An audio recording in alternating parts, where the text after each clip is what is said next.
Shalom Bapak Ibu, saudara-saudari yang terkasih dalam Tuhan. Renungan firman Tuhan pada pagi hari ini terambil dalam Yesaya pasal 7 ayat 1 sampai 25 dengan tema tanda Immanuel. Dalam ayat yang ke-14 tertulis demikian. Sebab itu Tuhan sendirilah yang akan memberikan kepadamu suatu pertanda. Sesungguhnya seorang perempuan muda mengandung dan akan melahirkan seorang anak laki-laki, dan ia akan menamakan dia Immanuel. Pada masa pemerintahan Raja Ahaz dari Yehuda, ia menghadapi ancaman dari dua kerajaan tetangga, yaitu Israel dan Aram. Kedua kerajaan ini bersekutu dan berencana menyerang Yehuda karena Ahaz menolak bergabung dengan mereka melawan Asyur. Ketakutan dan ketidakpercayaan mulai menguasai hati Ahaz dan bangsanya. Hati mereka digambarkan gemetar ketakutan seperti pohon-pohon hutan yang digoyangkan angin, tertulis dalam ayat 2. Dalam situasi inilah Allah mengutus Nabi Yesaya untuk menyampaikan pesannya kepada Ahaz.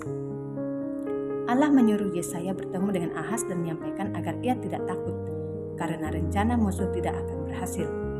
Tapi Allah juga memberi peringatan, jika kamu tidak percaya, sungguh kamu tidak teguh jaya, tertulis dalam ayat 9. Tuhan menawarkan tanda kepada Ahaz agar hatinya dikuatkan.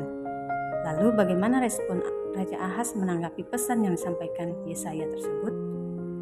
Meskipun Yesaya telah menasihatinya untuk percaya kepada Allah demi keselamatan, namun Ahaz menolak karena hatinya tidak sungguh-sungguh percaya kepada Allah. Dalam ayat 12 tertulis, tetapi Ahaz menjawab, aku tidak mau meminta, aku tidak mau mencobai Tuhan. Dari jawaban Raja Ahaz tersebut menjelaskan bahwa Raja Ahaz lebih percaya pada bantuan dari Raja Asyur daripada bergantung pada Allah. Karena penolakan Raja Ahaz, Tuhan berfirman bahwa ia akan memberikan tandanya sendiri dengan menyatakan seorang perempuan muda akan mengandung dan melahirkan seorang anak laki-laki yang akan disebut Immanuel, yang berarti Allah beserta kita. Raja Ahaz diperingatkan bahwa ketidakpercayaannya akan membawanya pada kehancuran karena ia lebih memilih mengandalkan Asyur daripada Tuhan. Melalui renungan firman Tuhan ini, bagaimana sikap kita sebagai orang percaya? Pertama, belajar mengandalkan Tuhan, bukan kekuasaan dunia. Ahaz menggambarkan kecenderungan manusia untuk mengandalkan apa yang terlihat kuat secara duniawi. Namun sikap kita sebagai orang percaya saat menghadapi krisis, tanyakan apakah saya pertama-tama mencari Tuhan atau solusi manusia. Miliki keberanian untuk memilih jalan iman, sebab disitulah kita belajar mengandalkan Tuhan, bukan kekuasaan dunia. Kedua, menanggapi firman Tuhan dengan iman, bukan penolakan terselubung.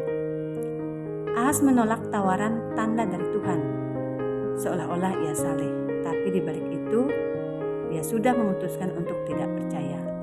Ini peringatan bahwa kita bisa menolak Tuhan secara halus, walau secara lahiriah tampak rohani. Sikap kita sebagai orang percaya memiliki hati yang jujur dan terbuka terhadap firman. Jangan hanya tahu firman, tapi hidup dan responi dengan ketaatan. Ketiga, terima dan hargai tanda Immanuel. Artinya Allah beserta kita. Tuhan memberikan tanda Immanuel sebagai penghiburan di tengah krisis. Hari ini kita tahu tanda itu digenapi dalam pribadi Yesus Kristus. Sebagai orang percaya, ini bukan sekedar doktrin, tapi kenyataan hidup bahwa Tuhan hadir bersama kita setiap hari.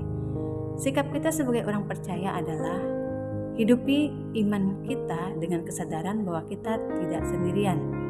Biarlah kehadiran Tuhan menjadi sumber damai, bukan rasa takut. Keempat, bertobat jika kita telah lebih mempercayai dunia. Kita semua kadang seperti Ahaz, lebih cepat percaya berita, strategi, atau kekuatan manusia daripada berserah kepada Tuhan. Firman ini mengajak kita memeriksa ulang dasar kepercayaan kita. Sikap kita adalah ambil waktu untuk bertobat dari sikap ketidakpercayaan. Mintalah Tuhan memperbarui iman dan hati yang mau tunduk kepadanya. Kelima, pelihara iman yang teguh agar tidak goyah. Yesaya berkata dalam ayat 9, jika kamu tidak percaya, sungguh kamu tidak teguh jaya. Artinya, keteguhan hidup sangat bergantung pada iman kita. sebaliknya. Sikap kita sebagai orang percaya, mari bangun iman setiap hari melalui doa, baca firman, dan komunitas rohani. Jangan tunggu krisis untuk memperkuat iman. Latihlah iman saat damai agar kuat saat badai. Melalui firman Tuhan hari ini, tanda Immanuel adalah janji kasih setia Allah. Meski manusia menolaknya, Tuhan tetap melanjutkan rencananya untuk menyelamatkan umat manusia dalam Kristus, sebab Allah benar-benar hadir di tengah kita. Selamat beraktivitas, Tuhan Yesus memberkati.